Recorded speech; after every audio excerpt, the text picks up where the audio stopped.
para aquellos que conocen a la familia Alexander, les pedimos que oren, ¿verdad? Por ellos, hermano Greg Alexander, Lupita Alexander, la mamá de Lupita falleció hace 2 días. Oren por la familia, que el Señor fortalezca a todos ellos. Estamos en la parte 19 de nuestro estudio del libro de Esther. Estamos en el capítulo 7, el Dios invisible. Nuestro argumento principal es que aun cuando en este libro no se menciona el nombre de Dios, sí podemos ver delineada la persona, la obra de nuestro Dios en este libro de Esther.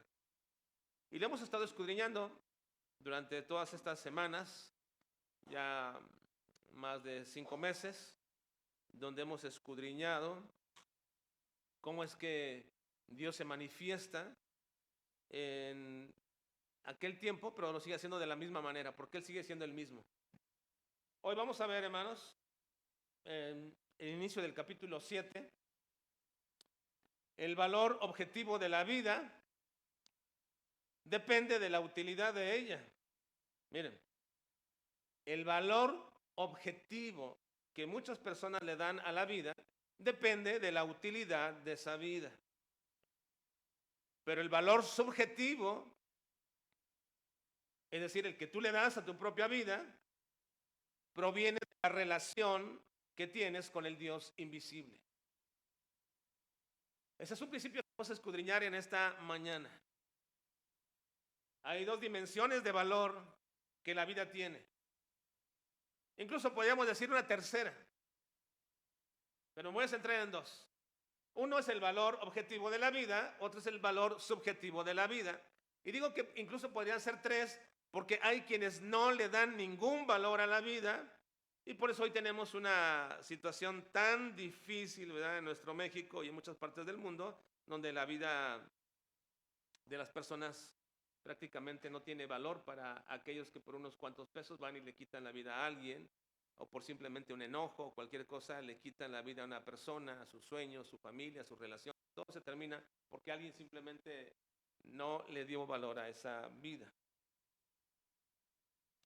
Así que vamos a observar, hermanos, en este capítulo, en el inicio de nuestro capítulo, versículos 1 al 4, el valor objetivo de la vida depende de la utilidad, el valor subjetivo de la relación con el Dios invisible. Ahora déjenme explicar un poquito, hermanos, la diferencia entre lo objetivo y subjetivo, que sé que muchos lo saben, pero para no dejar ninguna duda, ¿qué es la diferencia entre lo objetivo y lo subjetivo? Puesto que la vida tiene esas 2 dimensiones. ¿Cuál es su valor objetivo y cuál es su valor subjetivo? Déjenme explicarles un poquito a qué me refiero o a qué nos referimos con esto. La diferencia entre lo objetivo y lo subjetivo es aquello que se le llama precisamente a lo objetivo que no depende de opiniones. Lo que es objetivo no depende de ninguna opinión, mía, ni tuya, ni de nadie. No depende de sentimientos, no depende de percepciones personales que alguien tenga. El punto de vista objetivo es imparcial, se puede verificar y se basa en hechos y realidades externas. Eso es el objetivo. Aquello que se puede verificar, aquello que no depende de tu opinión, aquello que no... Y la mayoría de las cosas, hermanos, que nosotros mostramos opinión son no de carácter objetivo, son de carácter subjetivo. Por ejemplo, en este momento sé que muchos tienen calor. Los que están atrás tienen calor, los que están acá adelante estamos tranquilos, ya estamos bien, muy, muy a gusto, ¿no? Por eso, si ustedes no quieren tener calor, pueden pasarse adelante, ¿verdad?, cuando lleguen. Pero miren, eso puede ser en cierta manera, en ese punto, hermano, decir tengo calor, eso puede ser objetivo, porque en realidad allá atrás hace bastante calor, no llega, no se completa o no llega todo el aire suficiente, aparte del calor que generamos como hermanos aquí, todos aquí presentes, se suma el hecho mismo de la temperatura de afuera. Pero si ustedes vienen de ahí, de San para adelante, van a sentir un poco más fresco y más adelante van a sentir muy fresco aquí. Pero eso en realidad es de carácter objetivo, porque se puede medir el calor, se puede medir la temperatura, todo ello no depende de tu opinión, no depende de que diga, bueno, es que yo estoy yo soy muy caluroso y todo eso. No depende de eso, simplemente la temperatura se mide y está así. Ahora, déjenme darles lo que significa lo subjetivo. Respecto a lo subjetivo, nosotros podemos decir todo lo contrario, que en realidad es una opinión personal de las cosas.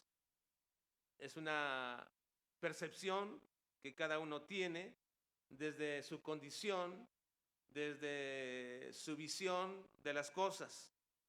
Y aquí les digo que la mayoría de nosotros tenemos opiniones muy subjetivas. Para los que les gusta el fútbol, a veces platico con algunos, ¿verdad?, que son muy amantes del fútbol y de pronto llegan a un punto de defender todo por opiniones muy subjetivas, ¿verdad? Y les pregunto de su equipo y me dicen, y les pregunto, ¿por qué le van a este equipo? Cualquiera que sea, pónganle el nombre que ustedes. Y le digo, ¿por qué le van a este equipo? Y dicen ellos, porque es el mejor. Y yo digo, ¿esa es una opinión qué? Subjetiva. Porque si fuera el mejor, siempre ganarían. Si fuera el mejor, no tendrían rival. Si fuera el mejor, siempre estarían campeonando y todas esas cosas, ¿no? Pero es un valor subjetivo, simplemente. Y pueden dar muchas razones respecto a eso, ¿no? Incluso, la opinión que un esposo puede tener de su esposa o viceversa, también es de carácter subjetivo. ¿Está prendido? Porque sí se siente un poquito de calor, ¿verdad? Yo ya empecé a sentir lo que sienten los de atrás ahora. No se apagaría, no estará bajo el ¿será? Bueno. Entonces, hermanos, en este sentido, tendemos a pensar cuán valiosa es la virtud de lo que una vida puede aportar. Respecto al valor que le da la vida también, desde el punto de vista objetivo o subjetivo, cualquiera que se le pueda ver, tendemos a pensar cuán valiosa es la vida en virtud de lo que una persona puede aportar, sea dentro de su hogar, sea dentro de las relaciones sentimentales, y de pronto sentimos el vacío cuando la persona querida no está con nosotros.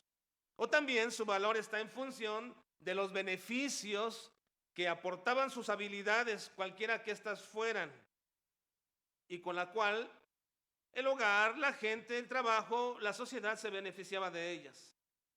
Así que cuando alguien que aporta en estos términos muere, se percibe y se dice que es una pérdida sensible, que se va a notar su ausencia y que es irreparable. Y eso es debido al valor de la vida que se le da en el área que se haya desenvuelto esa persona, y le da un valor o un punto de vista de un valor material.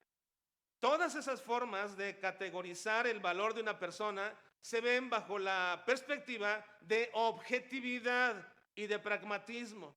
Es decir, lo útil que pueden ser las personas en el ámbito, y cuando esa persona ya no está, entonces el valor que se le da a tal persona es objetivo. Ahora miren, respecto a esta situación del valor de la vida, Cristo mismo nos da una mirada más profunda y más analítica de lo que vale la vida desde el punto de vista divino. Mateo capítulo 6, versículo 25 y 26 dice lo siguiente. Lean, por favor.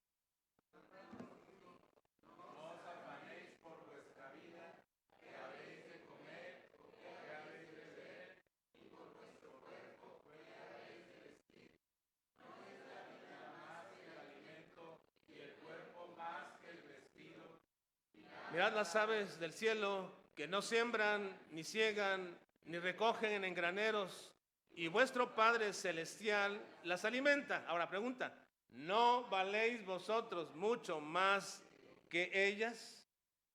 Así que entonces, el Señor Jesucristo nos hace ver el valor de la vida comparándonos con otras criaturas que Dios ha creado en este mundo.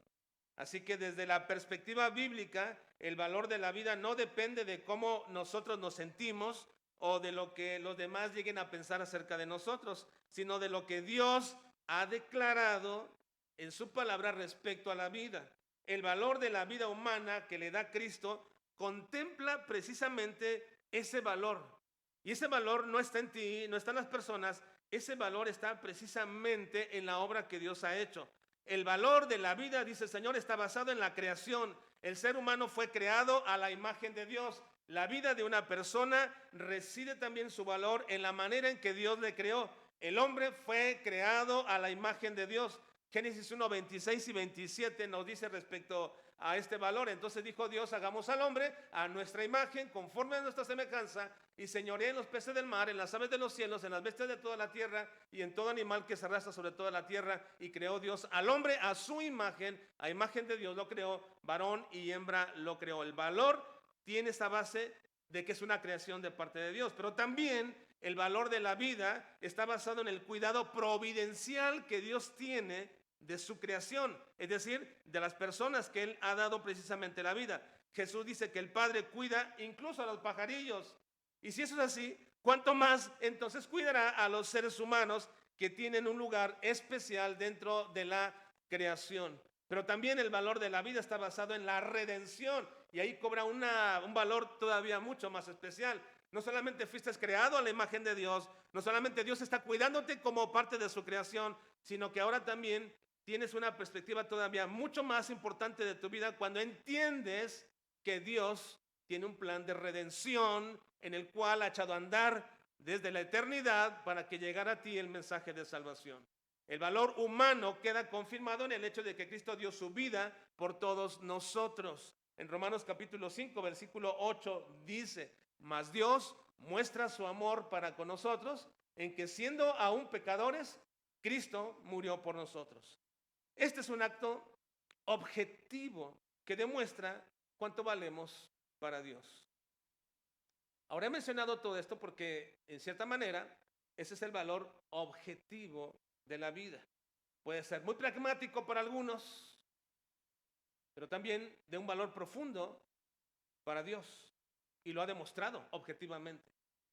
Nos formó a su imagen, nos sustenta y nos cuida, pero también nos redime.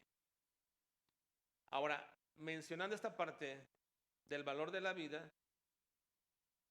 viene el valor subjetivo de la vida, que es lo que yo quiero hoy tratar con ustedes y ver con ustedes en nuestro pasaje. Acerca del valor de la vida, porque esta es la forma en que Esther llega y declara su petición delante del rey. Esta es la manera en que Esther va a llegar y a declarar su petición delante del rey. Vean versículos 1 y 2. Estamos en el capítulo 7, estamos iniciando ya este capítulo, así que vamos a ir al capítulo 7, versículo 1 y 2. Vamos a analizar un poco el valor subjetivo de la vida. Leamos, dice, fue pues el rey con Amán al banquete de la reina Esther, y en el segundo día, mientras bebían vino, dijo el rey a Esther, ¿cuál es tu petición, reina Esther? ¿Y te será concedida? ¿Cuál es tu demanda?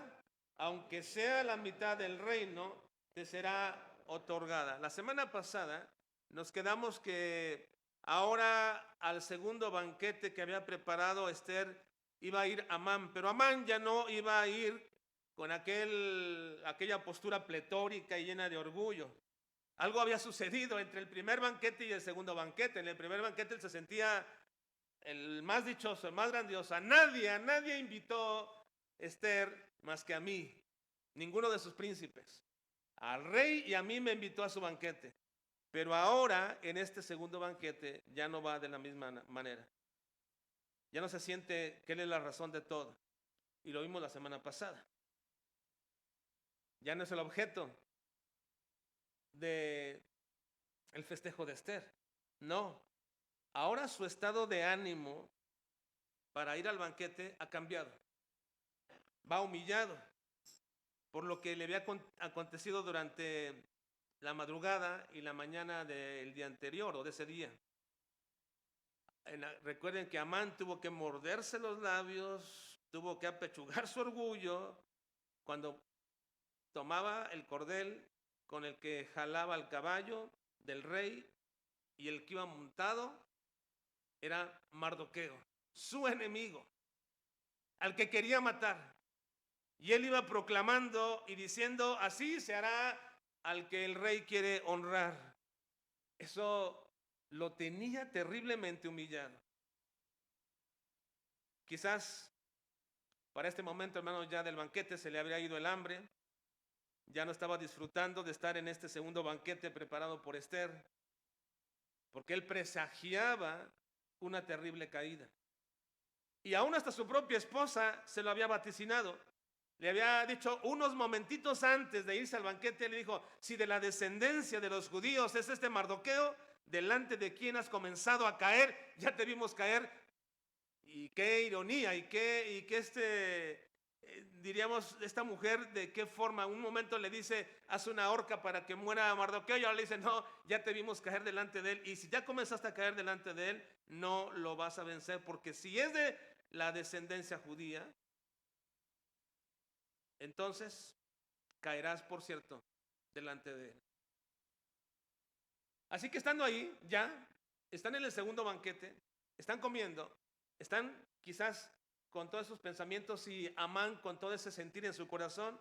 El rey, una vez más, vuelve a repetir la formalidad real de esplendidez para pedirle a Esther que nos diga o que le diga cuál es su petición.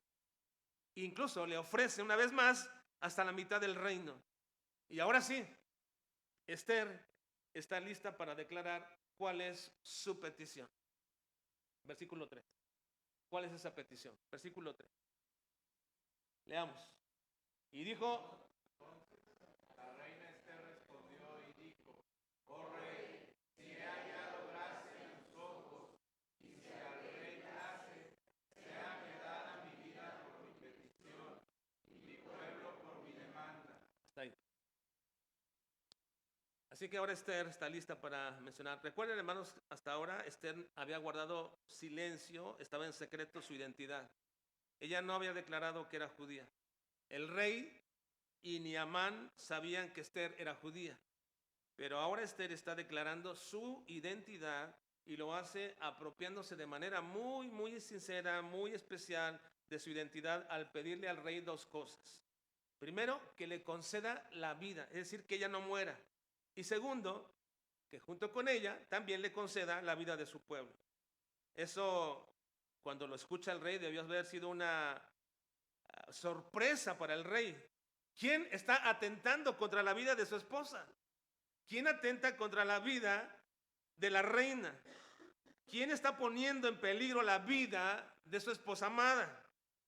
Y además, ¿por qué está pidiendo Esther que también salve a su pueblo?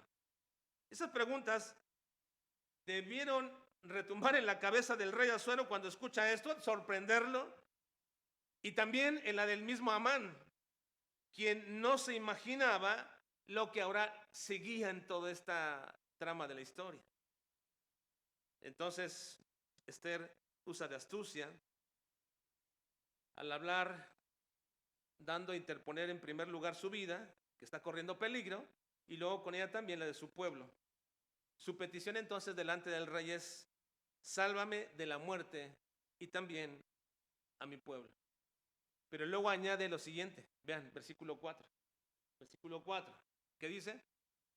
Porque hemos sido vendidos, yo y mi pueblo, para ser destruidos, para ser muertos y exterminados.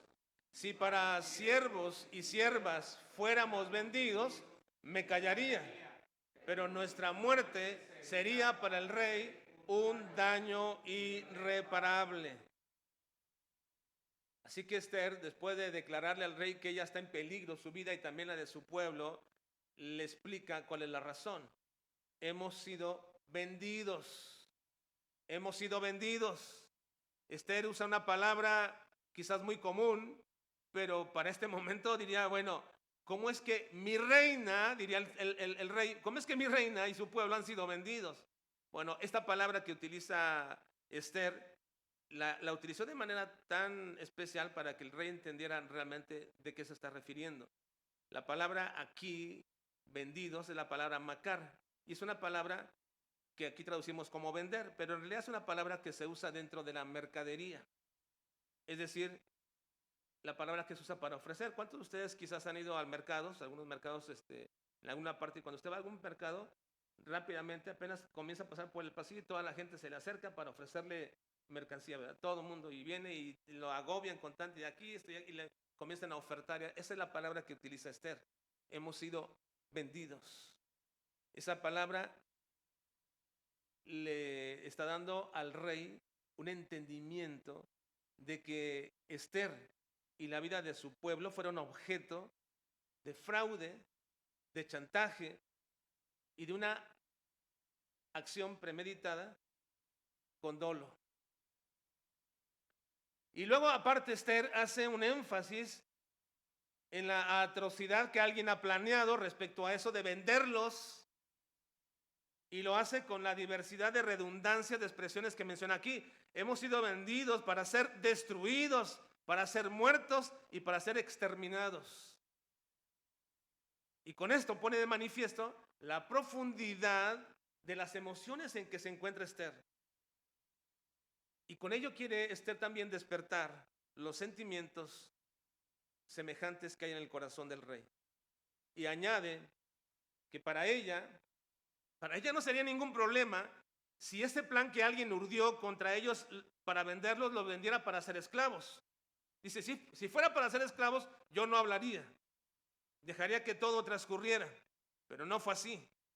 Nos vendieron para matarnos, para ser destruidos y para ser exterminados.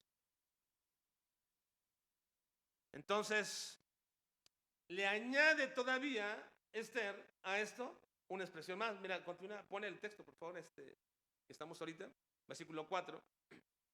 Le añade todavía más. Dice, si para siervos y siervas fuéramos vendidos, me callaría. Pero luego aclara esto menos. Pero nuestra muerte, ¿qué dice? Sería para el rey un daño irreparable.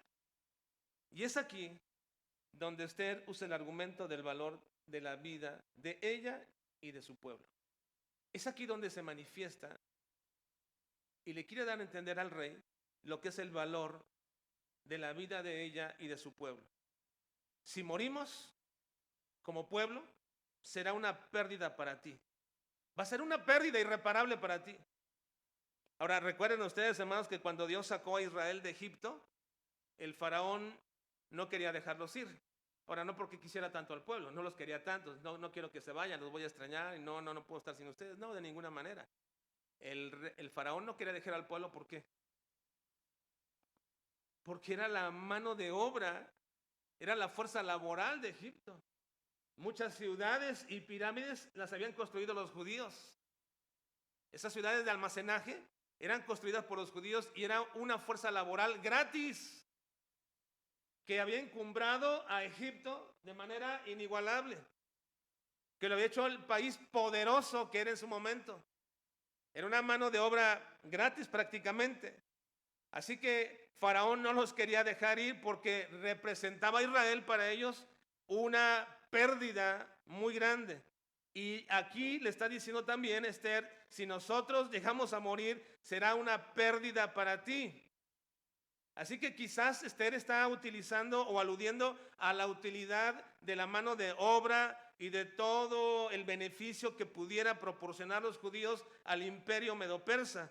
Pero recuerden, hermanos, que ellos, los judíos, ya no eran esclavos. No estaban ahí como esclavos los judíos.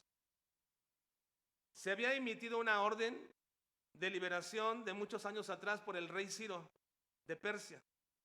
Y de acuerdo al programa profético de Dios, después de 70 años, el rey Ciro se levanta y dice, Dios, el Dios que gobierna todo, me ha mandado que su pueblo regrese a su tierra. Así que el que quiera irse, está libre, váyase. Ya el pueblo de Israel no era un pueblo esclavo en este momento. Entonces, en realidad no está pensando Esther en la pérdida material o en la pérdida de poder o de fuerza laboral que pudieran tener los judíos. En realidad no es esto lo que está pensando en cuanto a la pérdida del rey. Así que la pérdida del rey estaba más bien en función de su honorabilidad como rey.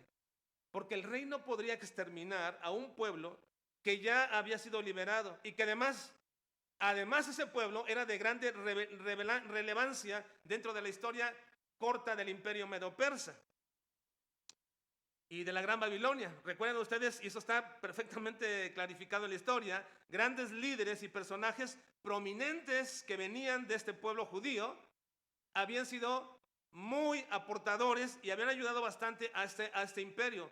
Tenemos a Daniel, el gran consejero de varios reyes, desde Nabucodonosor hasta Ciro. Todos ellos, Daniel había sido un consejero de ellos y amado por todos ellos. Tenemos a Sadrach, Mesach y Abednego, que eran gobernadores que habían encumbrado el imperio también. Tenemos también a Esdras y a Nehemías, que también eran importantes en todo ese imperio. Y tenemos a Mardoqueo, por supuesto, quien le había salvado la vida a este rey. Y ahora tenemos también a la misma reina Esther. Así que morir el pueblo judío, matar el pueblo judío, exterminar el pueblo judío, sería un demérito, una pérdida de la fama de este rey. Pero también no podemos negar, hermanos, en este punto, lo que históricamente ha representado los judíos para la humanidad.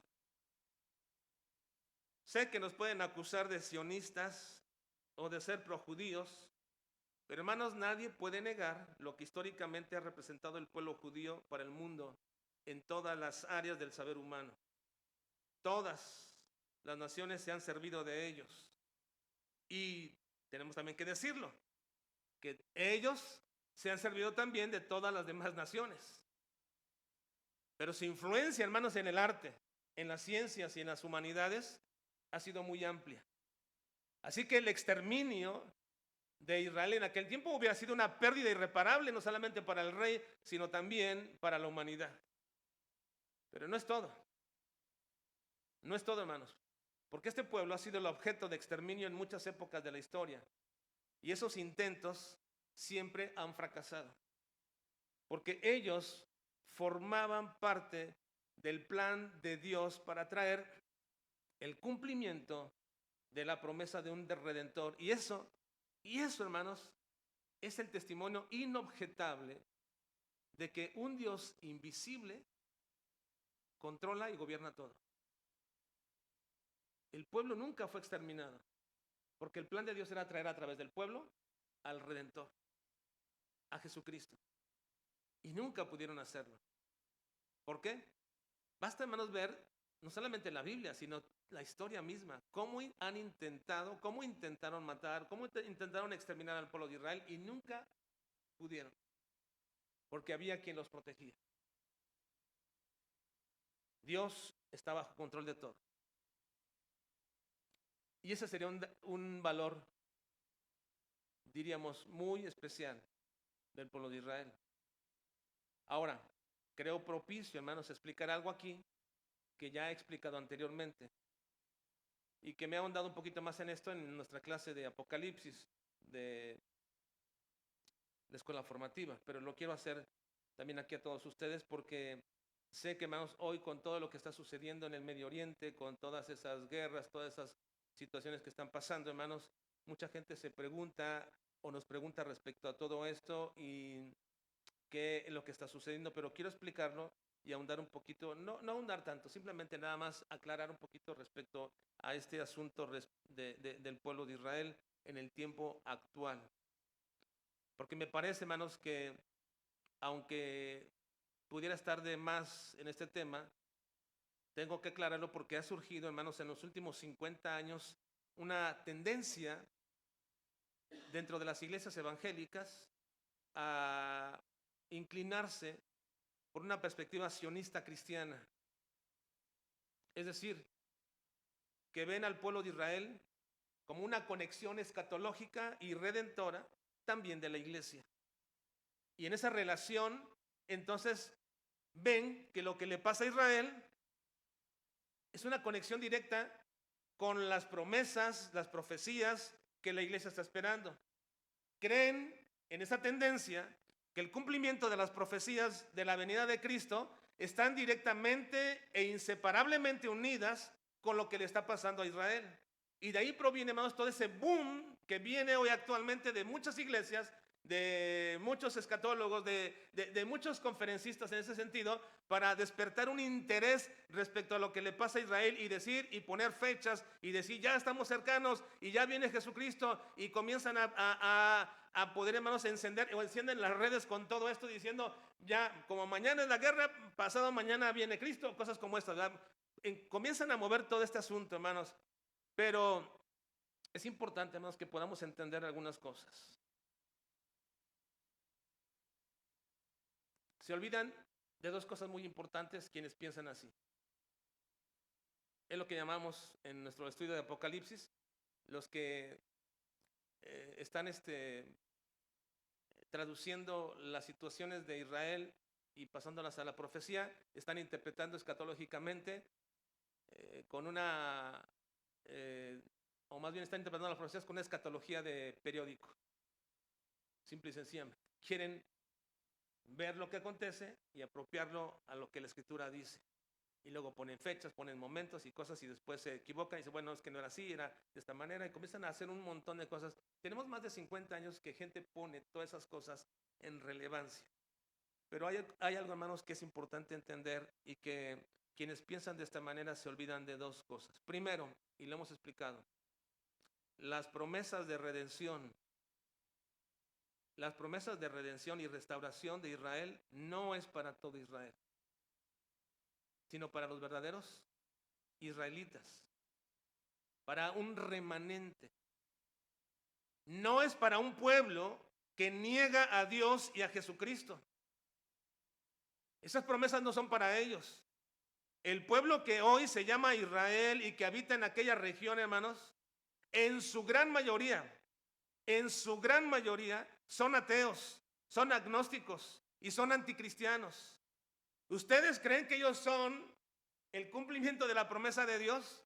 Dios no le dio esas promesas a un pueblo ateo que no cree en Él, a un pueblo agnóstico, a un pueblo anticristiano, de ninguna manera.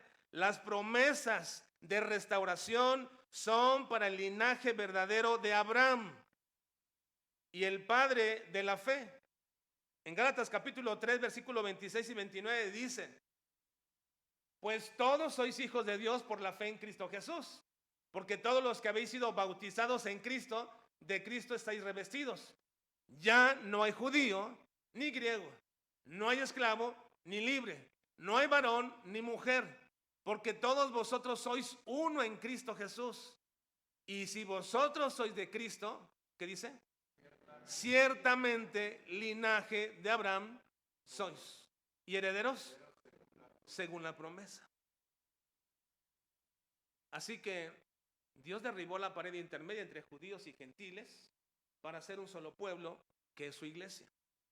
Ahora, esas promesas para un pueblo étnico que están en todas las profecías del Antiguo Testamento, en todos los profetas menores, esas promesas no es para todo el Israel étnico, es para el remanente del Israel que cree en Jesucristo como el verdadero Señor, que cree en Jesucristo como el verdadero Mesías.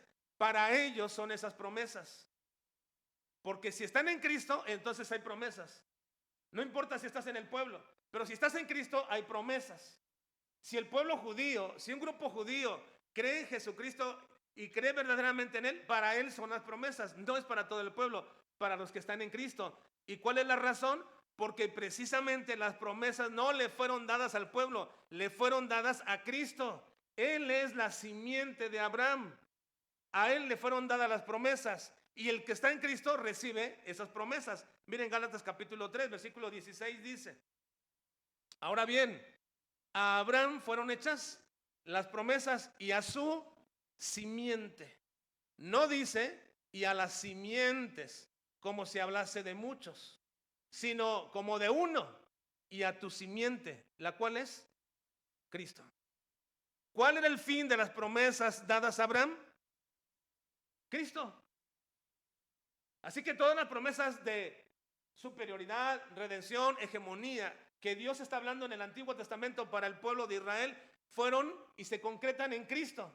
Y el que está en Cristo, si es judío, cumple esas promesas, tiene esa herencia de esas promesas. Pero si no está en Cristo, aunque sea judío, no tiene ninguna promesa.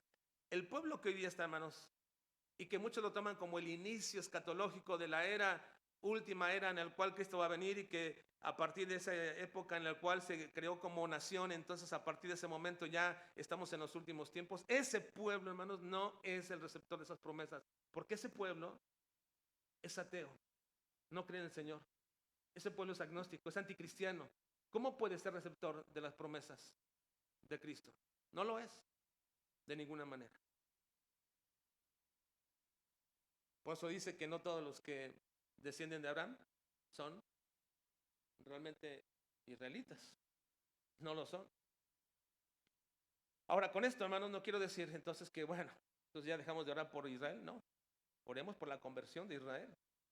Si algo debemos de orar es orar por la conversión de todos, pero algo que nos manda el Señor también es orar por la conversión de Israel. Y Pablo decía que él mismo consideraría ser anatema, separado de Dios, si pudiera hacer que sus hermanos, los israelitas, pudieran creer en Cristo, porque ese era su deseo. Y oremos por eso, precisamente. Pero no pensemos, hermanos, que ese pueblo que está allí es el reloj profético de Dios y que ellos son la médula de todo lo que la profecía dice respecto al regreso de Cristo. No es así. No es de esta manera. Ahora, hermanos, para culminar esta mañana, el valor real de nuestra vida viene de nuestro entendimiento del plan de Dios. Y eso solamente se puede entender cuando tengo una relación estrecha con Dios. Miren, tú le puedes dar un valor objetivo o subjetivo, pero el valor real de tu vida va a venir cuando tú entiendes el plan de Dios. Y para entender el plan de Dios, tú necesitas tener una relación con Él. Ese es el aspecto mucho más importante y subjetivo de la vida. Y esto se puede observar solamente cuando tú tienes una relación real con Dios. En otras palabras, ese valor no nos lo dan las demás personas en su objetividad de nuestra vida y en lo práctico que ellos pueden ver que nosotros podemos ayudar. Ese valor de la vida no tiene relevancia ni provecho para ellos, muchos de ellos, lo que nosotros somos.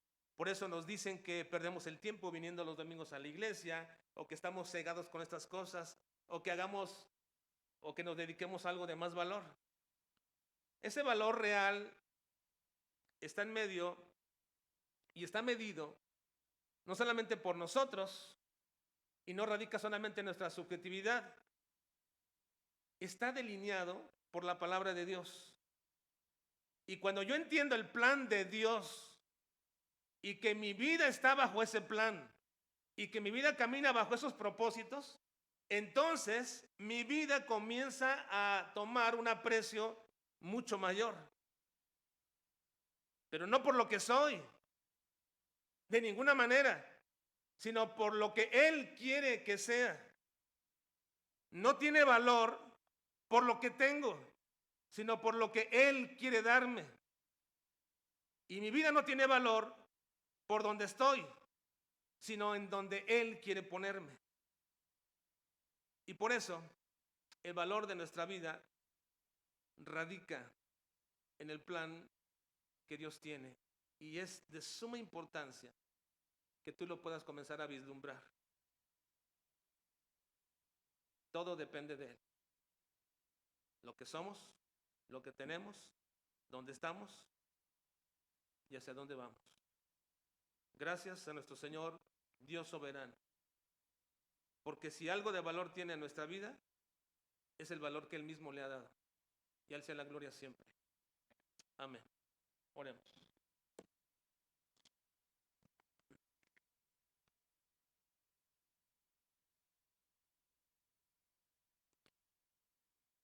Señor, tú conoces perfectamente nuestros caminos, hacia dónde nuestra vida se dirige, lo que estamos haciendo, cuáles son nuestros planes, cuáles son nuestros pensamientos, cuáles son nuestras intenciones. A veces perdemos, Señor, la perspectiva de nuestra vida.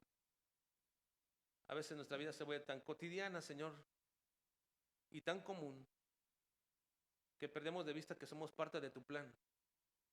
Hay un plan precioso en el cual debemos caminar.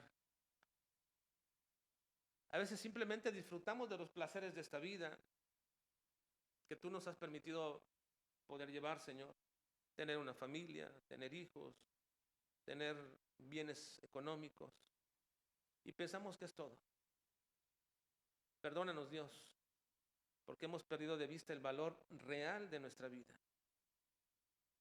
Ayúdanos, Padre, a dimensionar nuestra vida a la luz de tu plan, a la luz de lo que tú has determinado para nosotros. Y por ello, Señor, te pido que nos permitas, o que permitas a algunos cada vez más estrechar esa comunión contigo. Y Padre, si hubiera alguien que aún no ha establecido esa relación personal contigo, toques y sigas, Señor, tocando ese corazón, convenciéndolo de la necesidad de estar cerca, muy cerca y muy relacionado contigo, a fin de que tú le puedas proporcionar y dar en gracia la salvación que necesita en Cristo Jesús. Gracias, Padre, por este tiempo, esta mañana. Te alabamos y bendecimos en Cristo Jesús. Amén.